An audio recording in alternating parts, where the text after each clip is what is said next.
Hello, everybody. Happy Saturday. It is April 22nd. My name is Matt. I hope everyone's doing well. I wanted to come on today and talk about questions that I have gotten from practice this week. I know it's been a minute since you all have seen me. It's just been a crazy, busy week with busting cases and stubborn cases and getting new discoveries, and it's just been an overall great winning week, and just exciting overall to watch people see new health, see conquer things that they've been dealing with for 10 to 20 years, if not 10 to 30 years of their life. So I can tell you I have specifically seen a few clients this week who it's funny because I feel like people come in, and most people come in and they think, oh, I want to lose weight, or I want to, not be bloated, or, what have you, that the surface level questions, right? And then as I start doing quantum nutrition testing on them, and start asking them questions, and I'll send a new client just a clinical sheet of, symptoms of what's right. And, what are your symptoms? Where are you struggling? What's your history? All of that. And recently I got a few new clients this week, and it was really interesting to talk with them. And then, as you ask them questions, they kind of start divulging more and more answers. And I had one client who I've had her for a while, and we have a pretty close relationship. And she says to me, oh, Matt, did I ever tell you that I got carbon monoxide poisoning? And I said, no, I think you left out that detail. And then, oh yeah, I told you about this one concussion, but did I tell you about this one over here and the one over here? And I was like, no, you never told me about that.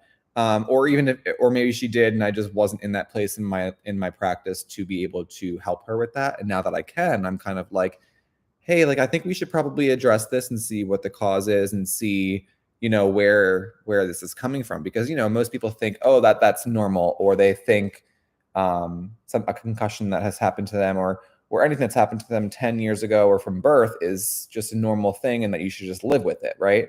It's not that. No one should be living with memory loss. No one should be living with headaches, or, any sort of things in the brain, and I always say, if your gut and your brain are tied together, right, there's a connection there. So if your brain is kind of all kerfuffled and it's not functioning properly, that can have a direct reflection of what your gut and what your stool is looking like. Stress could equal diarrhea. I mean, I had those symptoms too, so it's not foreign, right?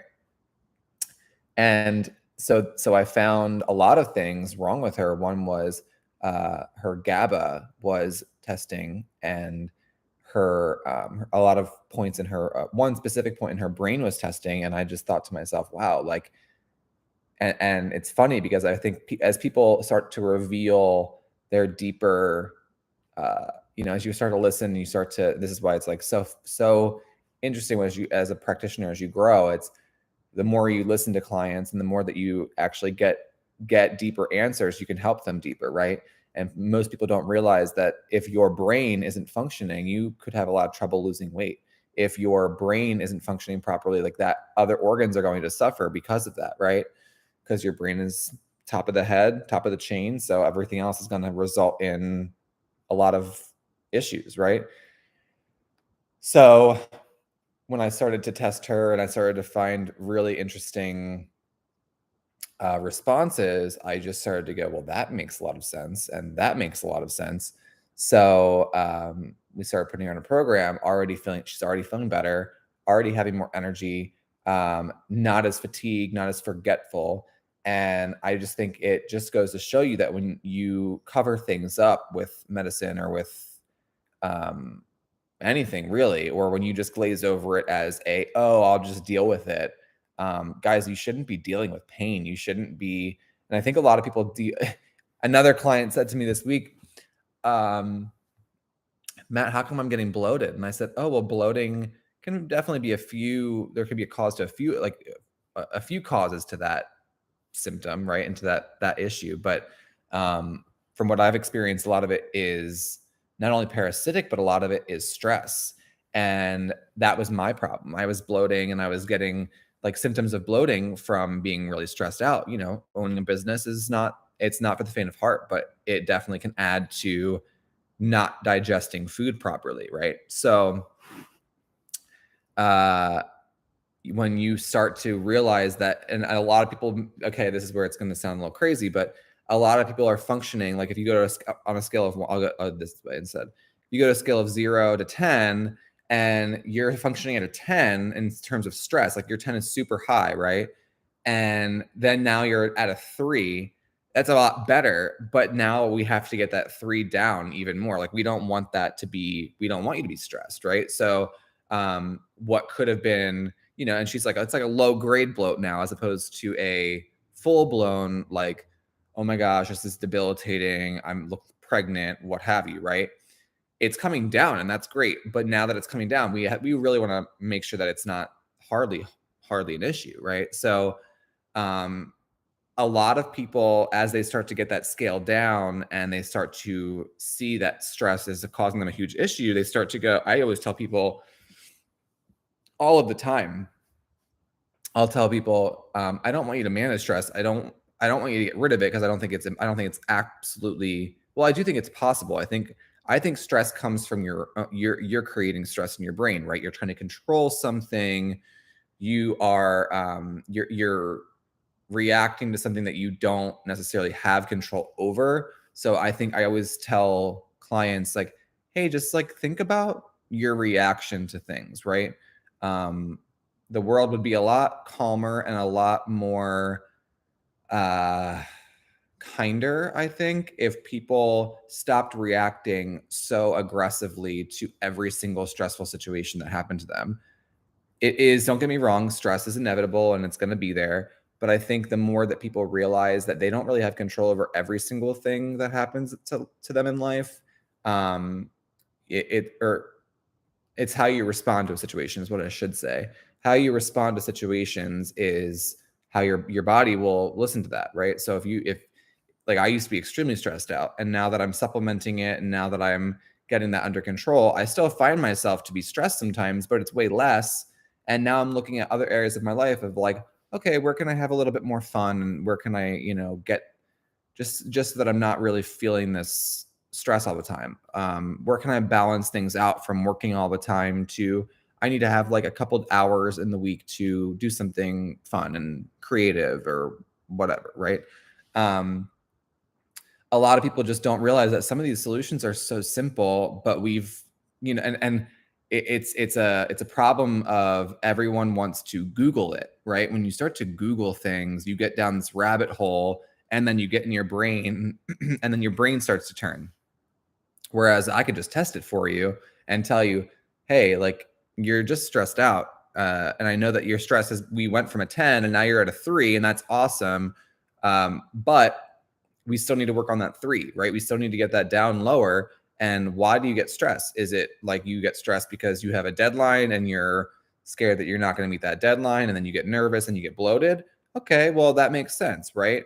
A lot of people, because again, I have a client who, she wouldn't eat very much because she was sitting at a job and, her gut was all messed up, has lost a ton of, probably has lost, I would gather, 6 pounds in the last 3 weeks, just from being on supplementation, us addressing root causes of things, supporting organs.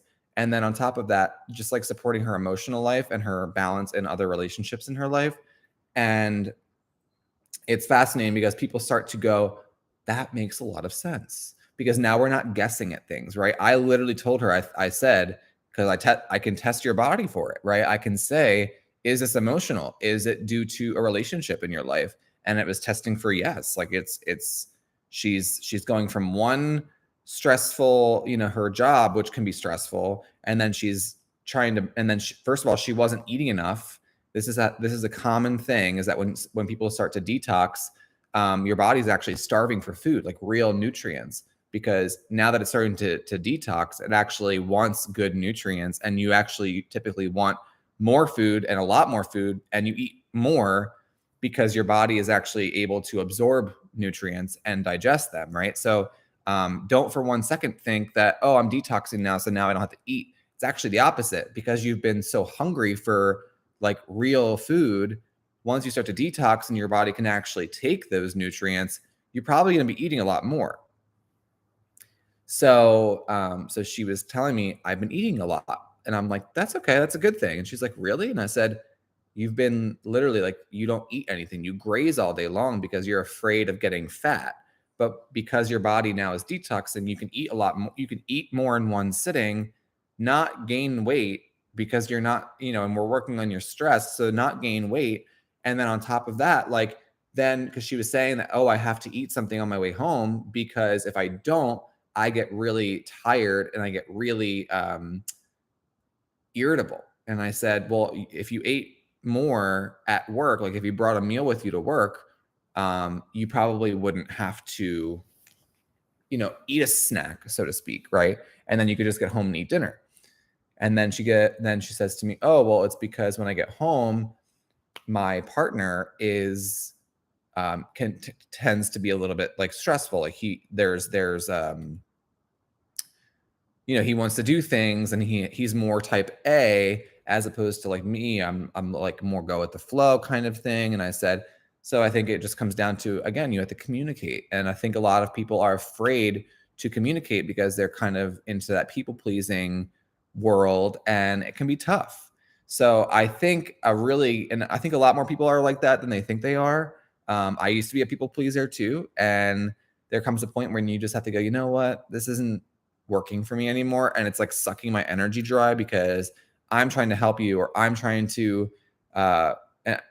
meet you here, and you're not meeting me halfway, and it can be really exhausting. So I almost always will tell people, like, not to get personal, but I think it's like interesting to talk to people about, hey, well, are you communicating that with your spouse or with your significant other? Like, are you communicating how you're feeling? Because people can't read your mind, you guys. And I think a lot of people, they get these stuck emotions in their body, and your body does hold emotion, right? So if you're not letting out emotion, your body will naturally hold on to weight because it's in fight or flight mode. So don't ignore and don't push things down because you are afraid of hurting someone's feelings, because at the end of the day, it's going to hurt you're only going to hurt yourself. So just an FYI there is that, like, it's not just like, oh, I'm just going to push that down and just take it. Well, that's fine, but your body's going to result in holding that emotion in some capacity, right? So I hope this helps. It's really fun to watch people heal on deep levels, to get answers for the first time. I think a lot of people, unfortunately, that go to the medical world, and I'm not downing the medical world at all, but I think a lot of the people that go to the medical world, they don't really get answers. They just kind of get band-aids on a lot of things, and they don't really feel better. They kind of feel band-aided. They don't get answers. They just get a band-aid for things. So I think the best people who are out there helping are people who are actually giving you genuine answers. And then when you see results, you're like, wow, that actually worked. So then you start to build trust with them. So don't be afraid of reaching out, especially to, like, I'm happy to take on new clients. I'm accepting new clients now. And, if you have any questions, or if you'd like a consult, reach out, honoryourhealth.life. And I'd be happy to assist. You can also email me at matt@honoryourhealth.life. And I'd be happy to guide you through and give you any, give you answers. I mean, that's what this is all about, guys, is getting answers, finding solutions. I believe in finding solutions, not adding to the problem. I feel like we've kind of been in that like problem world for a really long time. So if that sounds of interest to you, just reach out. It has to come from you. I can only heal people that want to be helped. I can only help people that want to be helped themselves. So, and I don't claim to I don't diagnose or anything. I'm not here to claim that I'm a healer or anything like that, but the proof is in the pudding, and people are getting healthy. So I hope you guys have a great weekend, and I will talk to you soon. Bye bye.